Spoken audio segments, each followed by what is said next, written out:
नमस्कार साथियों, आप सभी को मेरे YouTube चैनल में स्वागत है और मेरे छात्र छात्राएं आप सभी को इस वीडियो पर स्वागत है। पिछले अध्याय में हमने आपको बताया था उत्तर आधुनिकता के संबंध में, और इस वीडियो में हम आपको बताएंगे आधुनिकता एवं उत्तर आधुनिकता में संबंध। चलिए हम देखते हैं आधुनिकता और उत्तर आधुनिकता के मध्य संबंध। क्या क्या आधुनिकता में क्या क्या प्रक्रियाएँ थी और उत्तर आधुनिकता में कौन कौन सी प्रक्रियाएं छुपी हुई है। क्योंकि हमने उत्तर आधुनिकता को जब पढ़ा था तो इसका अर्थ यही निकला था कि ये आधुनिकता के बाद, ठीक है। जैसे कि आधुनिकता क्या होता है, आधुनिकता जो परंपरा के संदर्भ में की गई है, क्लासिकल समाजशास्त्रीय के संदर्भ में की गई थी, उसी प्रकार उत्तर आधुनिकता क्या होता है, आधुनिकता के बाद। तो जैसे कि आधुनिकता का विकास 17वीं एवं 18वीं शताब्दी में यूरोप में हुआ था, ठीक है। इसको आप नोट कर लीजिएगा। आधुनिकता का जो विकास होता है 17वीं एवं 18वीं शताब्दी में यूरोप में हुआ था। यह युग यूरोप का पुनर्जागरण काल रहा है। ये जो युग था यूरोप का पुनर्जागरण का काल था, मतलब कि वहाँ पर आरंभिक दौर चल रहा था, ठीक है। इस क्षेत्र में सामाजिक, धार्मिक एवं आर्थिक, राजनीतिक क्षेत्र में क्रांतिकारी परिवर्तन हुए। आधुनिक युग में ये जो प्रारंभिक युग था, ठीक है, यूरोप में जो ये प्रारंभिक युग था आधुनिकता का, इसमें क्या होता है, सामाजिक, धार्मिक, आर्थिक, राजनीतिक क्षेत्र में क्रांतिकारी परिवर्तन हुए। क्योंकि इससे पहले परंपरा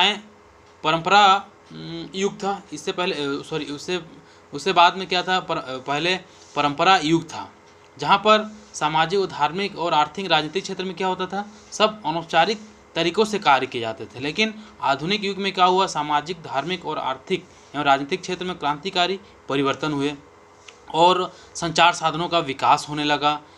इस युग में भाप के इंजन का आविष्कार, उत्पादन में मशीनों का प्रयोग, जहां उत्पादन प्रक्रिया के लिए क्या किया जाता था, मशीनों का प्रयोग होने लगा, औद्योगिकरण का उदय होने लगा, जिसके फलस्वरूप उत्पादन बृहद पैमाने पर अधिक तीव्र गति से होने लगा। तो ये सब क्या है, आधुनिकता के दौर पर हुआ था। नए नए महाद्वीपों की खोज हुई, यातायात एवं संचार के क्षेत्र में तीव्र गति से विकास हुआ, दर्शन, शिक्षा, बौद्धिक क्षेत्र में तर्क का विकास हुआ, शासन में लोकतंत्र और उसके मूल्यों का महत्व काफ़ी हद तक बढ़ गया। जैसे हम देखते हैं कि आधुनिक औद्योगिक समाज, आधुनिकता में औद्योगिक समाज किस प्रकार अपने प्रभाव को आगे लेकर चल रहे थे। जिस प्रकार जैसे हम देखते हैं उत्पादन कार्य में वैज्ञानिक उपलब्धियों का अधिक उपयोग हुआ, ठीक है। वैज्ञानिक तथा तकनीकी खोजों और आविष्कारों, मशीनों और मशीनी कार्य विधियों का सबसे महत्वपूर्ण स्थान होता था। ये सब आधुनिकता की देन था। आधुनिक काल में, यूरोप के पुनर्जागरण काल में, ये सभी प्रक्रियाओं का उपयोग होने लगा। उत्पादन कार्य के लिए नए नए मशीनों का प्रयोग होने लगा। उद्योगों में स्वचालन, कंप्यूटर का प्रयोग होने लगा। यंत्रीकरण, श्रम विभाजन हो गया। जहाँ पर पहले, जैसे कि हमने दुर्खिम के एक पुस्तक था division of labour in society, उसमें हमने यांत्रिकी एकता और स्वाभाविक एकता का प्रयोग किया था। तो जहाँ पर यांत्रिकी एकता, वहाँ पर क्या, श्रम विभाजन नहीं था, और स्वाभाविक एकता में क्या हुआ, श्रम विभाजन का प्रभाव आगे की ओर बढ़ने लगा। इसी प्रकार विवेकीकरण हुआ, संयोजन, विशिष्टीकरण, वैज्ञानिक प्रबंध हुआ, उत्पादकता आंदोलन आदि नवीन तत्वों का आधुनिक काल में विकास हुआ था। तो ये आधुनिक काल की जो सब देन थी, सब किसके संदर्भ में हुआ, परंपरा के संदर्भ में की गई थी। आधुनिकता को पुनर्जागरण के संदर्भ में देखा गया था। आधुनिकता को पुनर्जागरण प्रारंभिक दौर के संदर्भ में देखा गया था। कुछ विद्वानों ने आधुनिकता को एक प्रक्रिया के रूप में माना, मतलब कुछ विद्वानों ने आधुनिकता को एक प्रक्रिया के रूप माना जो परंपरा के संदर्भ में की गई है। आधुनिकता जो है ना, पूंजीवाद को जन्म दिया। आधुनिकता ने ही पूंजीवाद को जन्म दिया। पूंजीवादी समाज में असमानता एवं शोषण का उदय हुआ, और उसी आधुनिकता में क्या होता है, पूंजीवाद के तहत शोषण का जन्म हुआ। असमान वितरण से अन्याय को बढ़ावा मिला। समाज में आर्थिक विषमता, वर्ग संघर्ष, अपराध, भ्रष्टाचार, नैतिक मूल्यों की गिरावट, भोगवाद, सामाजिक विघटन, आत्महत्या, प्रतिस्पर्धा, स्वार्थपरता, इन सभी चीज़ें, ये सभी बुराइयाँ सब आधुनिकता में उत्पन्न हुई। इन बुराइयों के कारण ही अमेरिका, फ्रांस, ब्रिटेन के विद्वानों ने आधुनिकता की कड़ी आलोचना की और एक नए समाज की कल्पना को की जो इन बुराइयों से मुक्त होगा, ठीक है। तो ये सब क्या है, आधुनिकता की प्रक्रिया के अंतर्गत सब कार्य हुए थे। लेकिन अब इन्हीं सब बुराइयों को ठीक है, जहाँ जहाँ आधुनिकता की आलोचना हुई है, जहाँ जहाँ आधुनिकता के संदर्भ में कुछ विचार छूट गए हैं, तो इन सब की कमियों को पूरा किसने किया था? उत्तर आधुनिकता का विकास हुआ। उत्तर आधुनिकता आधुनिकतावाद की अगली कड़ी है। कुछ विद्वानों का मत है कि उत्तर आधुनिकता आधुनिकतावादी विचारधारा की प्रतिक्रिया के फलस्वरूप उत्पन्न हुई है। मतलब उत्तर आधुनिकता क्या है? आधुनिकतावादी विचारधारा, जहाँ पर आधुनिकता में कुछ कुछ चीज़ें छूट गई थी, जहाँ पर उनकी आलोचना हुई थी, उसी के परिणाम स्वरूप उत्पन्न हुआ, जिसका उद्देश्य 1950 से 1960 के दशक में जन्मी। ठीक है, जिसका उद्देश्य 1950 से 1960 के दशक में जन्मी नवीन सामाजिक आर्थिक व्यवस्था को अपने में समाहित करना था। मतलब उत्तर आधुनिकता का जो आधुनिकता के संदर्भ में सामाजिक आर्थिक और व्यवस्था थे, उसको अपने अंदर समाहित करना था। उत्तर आधुनिकतावादी विद्वान अपने को उत्तर संरचनावादी विचारक मानते थे, जहाँ पर उन्होंने संरचनावाद में ये संरचनात्मक प्रकार्यवाद की जहाँ आलोचना हुई थी, जहाँ पर उन्होंने अपने आप को उत्तर संरचनावादी के रूप में विस्तारित किया था। उत्तर आधुनिकता का जन्म आधुनिकता के बाद हुआ। उत्तर आधुनिकता जो है आधुनिक समाज व्यवस्था को नकार कर उसे ध्वस्त करती है। जहाँ पर हमने आपको पहले ही बताया था, उत्तर आधुनिकता क्या होता है? आधुनिक समाज में जो चीज़ों को, आधुनिक व्यवस्था को नकार कर, आधुनिक व्यवस्था के चीज़ों को नकार कर उसे ध्वस्त करती है। ठीक है, आधुनिकता क्या होता है? विविधता को आगे बढ़ा देती है। और यह जीवन एक ऐसी प्रक्रिया होता है, ये जीवन एक ऐसी प्रक्रिया होता है जिसमें आनंद करो, मौज मस्ती करो, खाओ पियो, भौतिकता का बढ़ावा दो। उत्तर आधुनिकता की विशेषता आधुनिकता के विपरीत होती है। यही सब चीज़ें उत्तर आधुनिकता में छिपी हुई है, जो आधुनिकता के बाद ये प्रक्रिया लागू होती है। तो ये हो गया आधुनिकता और उत्तर आधुनिकता के मध्य संबंध। अब हम पढ़ेंगे आधुनिकता एवं उत्तर आधुनिकता में अंतर। अब उनके संबंधों को जानने के बाद अब हम किस चीज़ पर आते हैं? उनके अंतर, इन दोनों में क्या क्या अंतर हमें दिखाई देते हैं। जैसे कि संबंधों में हमने देखा था, आधुनिकता पूंजीवाद की देन होता है। ठीक है, पूंजीवाद को बढ़ावा दिया, जहाँ समाज में अनेक प्रकार के शोषण हुए, आत्महत्या हुई, परिवर्तन आया, गतिशीलता हुई, ठीक है, संवेदनशीलता हुई। ये सभी क्या है? आधुनिकता के ही देन है। जहाँ संचार साधनों का विकास हुआ, उत्पादन प्रक्रिया के लिए नए नए मशीनों का प्रयोग होने लगा। ठीक है, लेकिन इन्हीं सभी प्रक्रियाओं को उत्तर आधुनिकता अपने अंदर समाहित कर लिया और उसे एक नया स्वरूप दिया। तो ये उसके क्या हो गया? उसके संबंध थे। लेकिन अब हम देख रहे हैं आधुनिकता और उत्तर आधुनिकता में अंतर। जैसे कि आधुनिकता क्या होता है? विज्ञान को महत्व देता है। आधुनिकता क्या होता है? विज्ञान, जहाँ नए नए तकनीकी, नए नए विवेकीकरण, इन सभी प्रक्रियाओं का प्रयोग होने लगा।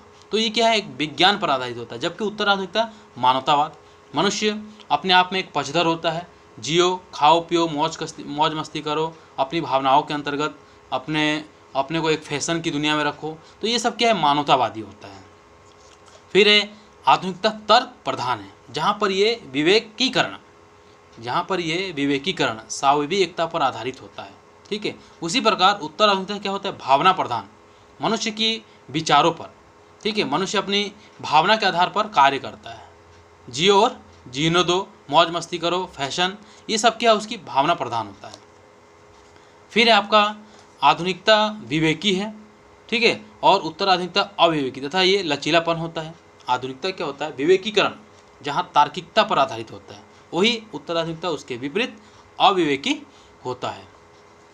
आधुनिकता प्रतिस्पर्धा को महत्व देता है। ठीक है, अब यहाँ देखते हैं आधुनिकता जो है ना, प्रतिस्पर्धा, जहाँ हमने मैक्स वेबर का सामाजिक क्रिया सिद्धांत को पढ़ा था, जहाँ लोग एक दूसरे पर क्या करते हैं? प्रतिस्पर्धा करते हैं, समाहित करते हैं, संबोधित करते हैं। वही उत्तर आधुनिकता क्या करते हैं? सहयोग देते हैं।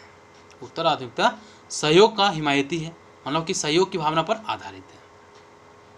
आधुनिकता व्यक्तिवाद की पक्षधर है। उत्तर आधुनिकता सामूहिकता को महत्व देती है। ठीक है, आधुनिकता क्या है? व्यक्तिवाद की पक्षधर है, जहाँ पर व्यक्ति उस कार्य को या उस घटना को अपने व्यक्ति के माध्यम से ही पूरा करता है। कैसे? वो व्यक्ति का पक्षधर हो जाता है। ठीक है, वहीं उत्तर आधुनिकता क्या होता है? सामूहिकता को महत्व देता है। आधुनिकता में विशिष्टीकरण को महत्व दिया जाता है, जबकि उत्तर आधुनिकता में संपूर्णवाद में विश्वास रखती है। तो वहीं आधुनिकता ने विशिष्टीकरण को महत्व दिया और उत्तर आधुनिकता ने संपूर्णवाद में विश्वास रखते हैं। ये हो गया आधुनिकता और उत्तर आधुनिकता में अंतर। अब हम देखेंगे उत्तर आधुनिकतावाद के लक्षण, क्या क्या इसके लक्षण होते हैं। तो उत्तर आधुनिकता की जो प्रकृति है ध्वंसात्मक होती है। कैसे? क्योंकि ये आधुनिकता में जो प्रक्रियाएं हैं, जो जो विचार हैं, उन सब का ध्वंसात्मक प्रक्रिया है। कौन? उत्तर आधुनिकता। तो उत्तर आधुनिकता का जन्म क्या होता है? प्रतिक्रियात्मक है। विभिन्न सामाजिक विज्ञानों, कला, साहित्य, दर्शन आदि जो सीमाएं वो उप सीमाएं बनी हैं उसे उत्तर आधुनिकतावाद स्वीकार नहीं करते हैं। ठीक है, जो आधुनिकता के संबंध में जो कार्य हुए हैं उसे उत्तर आधुनिकतावाद क्या करते हैं? बिल्कुल से स्वीकार नहीं करते हैं। उत्तर आधुनिकतावाद उस युग का अंत मानता है जो ज्ञान को विशेषताओं में कैद रखता है। ठीक है, उत्तर आधुनिकता उस युग का अंत मानता है। ठीक है, उत्तर आधुनिकतावाद उस युग का अंत मानता है जो ज्ञान को विशेषताओं में कैद रखा है। जो ज्ञान होता है उसको क्या करते हैं? विशेषताओं में, मतलब कि उसको खुले एरिया में नहीं छोड़ा गया है, उस ज्ञान को कैद करके रख दिया गया है। तो ये आधुनिकता में हमें देखने को मिलता है। ठीक है, तो उत्तर आधुनिकतावाद क्या करता है? आधुनिकतावाद का ध्वंसात्मक प्रक्रिया है और वो आधुनिकतावाद के सभी विचारों को ध्वंसात्मक करता है। उत्तर आधुनिकतावाद मार्क्सवादी हो गया, नारी आंदोलन तथा परंपरागत सिद्धांतों को नए रूप में प्रस्तुत करता है। ठीक है, उत्तर आधुनिकतावाद जो मार्क्सवादी प्रक्रियाएं हैं, जो नारी आंदोलन, जिस प्रकार से मार्क्सवादी प्रक्रिया के अंतर्गत जो विचार भाव थे, नारी आंदोलन को किस रूप में देखा जाता था, परंपरागत सिद्धांत, जो परंपरागत सिद्धांत है, ठीक है, उसको एक नए सिरे में उत्पन्न करना था। उत्तर आधुनिकतावाद एक ऐसे सिद्धांतों की उत्पत्ति करना चाहता है जो हमारी समकालीन राजनीतिक समस्याओं को नया विचार दे सके। ठीक है, और ये एक ऐसी प्रक्रिया है जो ऐसे सिद्धांतों को उत्पन्न करना चाहता है जो राजनीतिक समस्याओं को एक नया स्वरूप दे। जैसे कि हम कह सकते हैं कि ये जो परंपरागत चीज़ें होती हैं, ठीक है, परंपरा के अंतर्गत जो चीज़ बनाई गई, जो प्राचीन काल में अनेक प्रकार के ऐसे नियम कानून थे, उन सभी कानूनों को क्या करता है? उत्तर आधुनिकतावाद इसे नकार देता है। जैसे कि मार्क्सवादी के अंतर्गत 9 मार्क्सवादी आते हैं। ठीक है, फिर उसी के बाद नारी आंदोलन में किस किस प्रकार की व्यवस्थाएं हैं, किस प्रकार के कानून बनाए गए हैं, उन सभी चीज़ों को नकार दिया जाता है क्योंकि ये सब परंपरागत नियमों के तहत होते हैं। फिर दूसरा है उत्तर आधुनिकतावाद विभिन्न ज्ञान शाखाओं में प्रचलित सिद्धांत को अस्वीकार करता है। जैसे कि हमने देखा था, उत्तर आधुनिकतावाद समाजशास्त्र हो गया, राजनीति शास्त्र, मानव शास्त्र जैसे सामाजिक विज्ञानों में प्रचलित सिद्धांत को अस्वीकार कर देता है क्योंकि यहाँ पर विचारों का मायाजाल है। ठीक है, उत्तर आधुनिकतावाद जो समाजशास्त्र, राजनीति शास्त्र, मानव शास्त्र जैसे विभिन्न सामाजिक विज्ञान के सिद्धांतों को अस्वीकार इसलिए करता है क्योंकि ये सभी प्रक्रियाएं के विचारों का एक जाल होता है जो रूढ़िवादी प्रक्रिया पर आधारित होता है, इसलिए उत्तर आधुनिकतावाद इसे अस्वीकार कर देता है। जॉर्ज रिटजन ने सैद्धांतिक क्षेत्र में उत्तर आधुनिकतावाद के 4 प्रकार के संश्लेषण बतलाए हैं। ठीक है, जॉर्ज रिटजन ने सैद्धांतिक क्षेत्र में, ठीक है, उसके 4 संश्लेषण को बतलाए हैं। उत्तर आधुनिकतावाद विशाल एवं भव्य सिद्धांतों को अस्वीकार करता है। जो विशाल और भव्य सिद्धांत ऐसा लगता है कि ये उत्तर आधुनिकता के जीवन काल के लिए उपयुक्त नहीं है, उन सब चीज़ों को क्या करता है? अस्वीकार कर देता है। दूसरा है उत्तर आधुनिकतावाद का प्रयास स्थानीय स्तर पर छोटे विचारों को संश्लेषण करना होता है। उत्तर आधुनिकतावाद का जो प्रयास होता है स्थानीय स्तर पर, ठीक है, छोटे विचार का संश्लेषण करना होता है क्योंकि उसी के आधार पर विश्व का विकास होता है, उसी के आधार पर मनुष्य क्या होता है? जो परंपरागत चीज़ों से बंधे हुए होते हैं उनसे उनको क्या मिलता है? छुटकारा मिलता है। तो जो स्थानीय स्तर है, जो एक समुदाय होता है, ठीक है, जो परंपरागत क्षेत्रों के मध्य बंधा हुआ होता है, उनका क्या करना है? संश्लेषण करना होता है। नेक्स्ट है उत्तर आधुनिकतावाद क्या होता है? जो ज्ञान की शाखा द्वारा बनी हुई है उसका ज्ञान की शाखाओं का खंडन करता है। हम सिंपल अर्थों में देख सकते हैं, उत्तर आधुनिकतावाद जो ज्ञान की शाखा होती है उसका खंडन करता है और एक नए विचारों को उत्पन्न करता है। नेक्स्ट चौथा नंबर है उत्तर आधुनिकतावाद समाजशास्त्र में प्रचलित सिद्धांत के स्थान पर नए संश्लेषण सिद्धांत को प्रस्तुत करता है। मतलब समाजशास्त्र के अंतर्गत जो प्रचलित सिद्धांत है, जो प्रचलित सिद्धांत मतलब जो परंपरागत सिद्धांत है, उसके स्थान पर एक नए सिद्धांत, नए संश्लेषणात्मक सिद्धांतों का विकास या नए विचारों का विकास चाहता है। जहाँ पर क्या हो सकता है कि एक जो आधुनिक समाज है वो उत्तर आधुनिक की ओर बढ़े, उसका विकास या फिर उसके स्वरूप में परिवर्तन आए। तो ये सब क्या है, इन सब जो ज्ञान की शाखाएं होती हैं उनका खंडन करते हैं, जो प्रचलित सिद्धांत होते हैं उसमें सुधार करते हैं। ये सब उत्तर आधुनिकतावाद की देन होती है तथा उसके लक्षण होते हैं। अब है नेक्स्ट तीसरा नंबर में है ज्ञान का रूपांतरण। देखिए, ज्ञान का रूपांतरण ये उत्तर आधुनिकतावाद के एक लक्षण प्रक्रिया के रूप में आते हैं। जैसे कि हम भाषा एक ऐसी प्रक्रिया होती है जो क्या होता है, लोगों के जो ज्ञान का एक माध्यम होता है, जो लोगों की एक व्यवहारिकता को पहचाना जाता है, ठीक है, जो एक वैज्ञानिक पद्धति अर्थात भाषा विज्ञान द्वारा होना चाहिए। क्या? भाषा का अध्ययन किस प्रकार होना चाहिए? वैज्ञानिक होना चाहिए। उत्तर आधुनिकतावाद अपना मतलब भाषा संबंधी सिद्धांत से रखते हैं। उत्तर आधुनिकतावादी अपना मतलब भाषा संबंधी सिद्धांतों से रखते हैं। आजकल आप देखिए वर्तमान में अभी क्या चल रहा है, कोई भी लोग अपनी भाषा का प्रयोग अभी कंप्यूटर के माध्यम से करते हैं। संचार साधनों का प्रयोग भी संचार प्रक्रिया के माध्यम से किया जाता है। एक तरह से मान लीजिए कंप्यूटर क्या होता है, ज्ञान का भंडार बन चुका है। कंप्यूटर का ज्ञान पर काफ़ी प्रभाव पड़ा है। वर्तमान समय में कंप्यूटर के कारण ही ज्ञान प्राप्त करने लगे हैं तथा ज्ञान का ढंग वर्गीकरण मशीनों द्वारा होने लगा है। ज्ञान के रूपांतरण के क्षेत्र में यह एक क्रांतिकारी परिवर्तन होता है जहाँ पर ज्ञान का रूपांतरण होता है। तो उत्तर आधुनिकतावाद में क्या है, ज्ञान जो भाषा संबंधी अध्ययन के आधार पर कंप्यूटर, संचार साधनों, तकनीकी, इन सभी के माध्यम से उसका रूपांतरण किया जाता है। फिर चौथा नंबर है उत्तर आधुनिकतावाद मार्क्सवाद एवं प्रकारवाद का विरोधी है। हमने आपको पहले ही बताया था उत्तर आधुनिकतावाद मार्क्सवाद और प्रकारवाद का विरोधी है, क्योंकि इसके अंतर्गत समाज में क्या होता है, अनेक प्रकार की कार्यविधियों को अपनाया जाता है, ठीक है, और जिसमें कुछ पारंपरिक युग भी आते हैं, कुछ आधुनिक युग भी आते हैं। तो इन सभी विचारों को उत्तर आधुनिकतावादी अपने मत के आधार पर उसे नकार देते हैं। जैसे आधुनिक समाज में मार्क्स के श्रमिकों की मुक्ति की बात, आधुनिक समाज में मार्क्स के श्रमिकों की मुक्ति की बात, वर्ग विहीन समाज की कल्पना। आधुनिक समाज में जैसे परंपरागत समाज में क्या था, तो वहाँ पर श्रमिकों का शोषण किया जाता था, ठीक है, और आधुनिक समाज में क्या, मार्क्स के श्रमिकों की मुक्ति मतलब वहाँ वर्ग विहीन समाज की स्थापना करना चाहता था, उनकी कल्पना की जाती थी आदि। उत्तर आधुनिकतावादी युग में समाप्त हो गए ये विचार, जो उत्तर आधुनिकतावादी युग में समाप्त हो गए। मार्क्स की तरह ही पार्सन्स, मर्टन तथा होमन्स के सिद्धांत भी आज केवल भव्य वृत्तांत मात्र है। उत्तर आधुनिकतावादी विचारक मार्क्स एवं प्रकारवादियों के विचारों को रूढ़िवादी विचार मानते हैं, ठीक है। उत्तर आधुनिकतावादी क्या होते हैं, पार्सन्स, मर्टन जैसे अपने अपने विचार जो संरचनात्मक प्रकारवाद के अंतर्गत बताए थे, जहाँ पर मर्टन ने फंक्शन के रूप में संरचनात्मक प्रकारवाद को बताया था, पार्सन्स ने सामाजिक व्यवस्था के बारे में प्रकारवाद को बताया था। तो इन सभी विचारों को अस्वीकार करते हैं। उत्तर आधुनिकतावाद में इन विचारों को नए स्वरूपों में देखा गया है।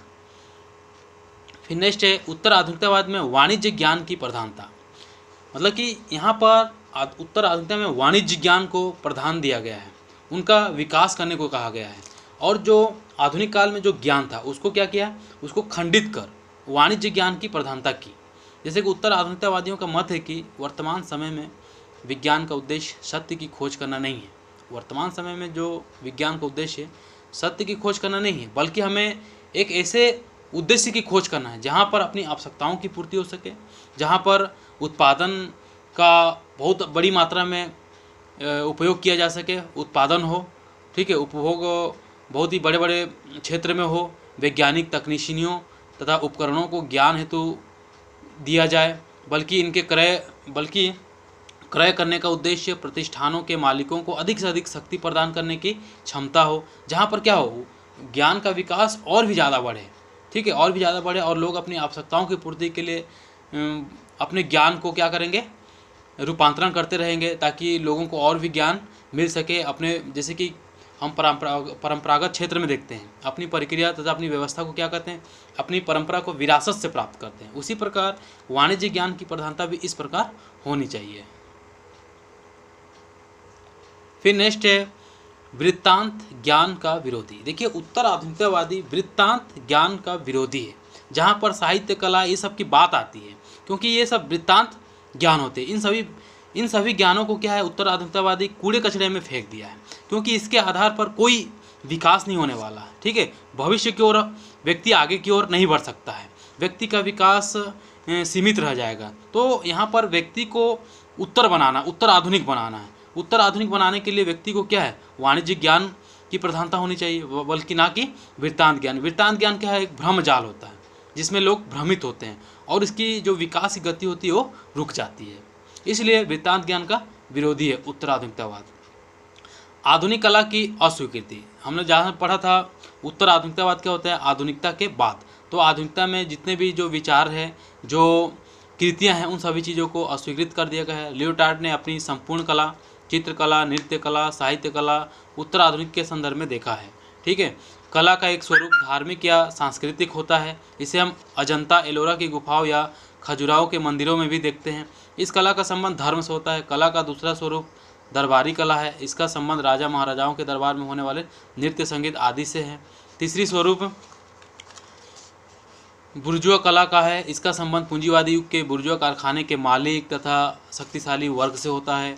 सांस्कृतिक तथा दरबारी कला का संबंध प्रत्यक्ष या अप्रत्यक्ष रूप से जीवन प्रक्रियाओं से संबंधित होता है। तो आधुनिक कला तो आधुनिक कला में किसी भी प्रकार के विचारों को हम क्या करते हैं, इसमें नकार दिया जाता है और उसे एक नए स्वरूप में इसका अध्ययन किया जाता है।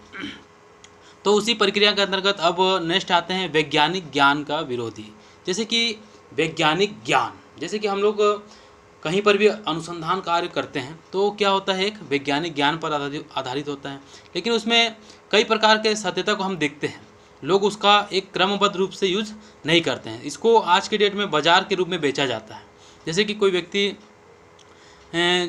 पास हुए हैं, ठीक, कोई व्यक्ति अपने रिजल्ट को खरीद कर प्राप्त करता है, अपनी डिग्री को खरीद कर प्राप्त करता है, कोई बिना परीक्षा में बैठे पास हो जाता है। तो ऐसे ज्ञान का उन्होंने विरोध किया है। ठीक है, तो ये हो गया उत्तर आधुनिकतावाद। उत्तर आधुनिकतावाद के लक्षण। तो इसी प्रक्रिया के अंतर्गत हमने ये देखा उत्तर आधुनिकतावाद उत्तर आधुनिकता के लक्षण बताए और उसके मध्य आधुनिकता और उत्तर आधुनिकता के मध्य संबंध बताए और उन्हीं के बीच हमने अंतर को भी पढ़ा। अब हम इसके अगले वीडियो में लेकर आएंगे उत्तर आधुनिकता के मध्य जो विचारक थे, उन्होंने अपने कौन कौन से विचार उत्तर आधुनिकता के मध्य दिए हैं। ठीक, धन्यवाद।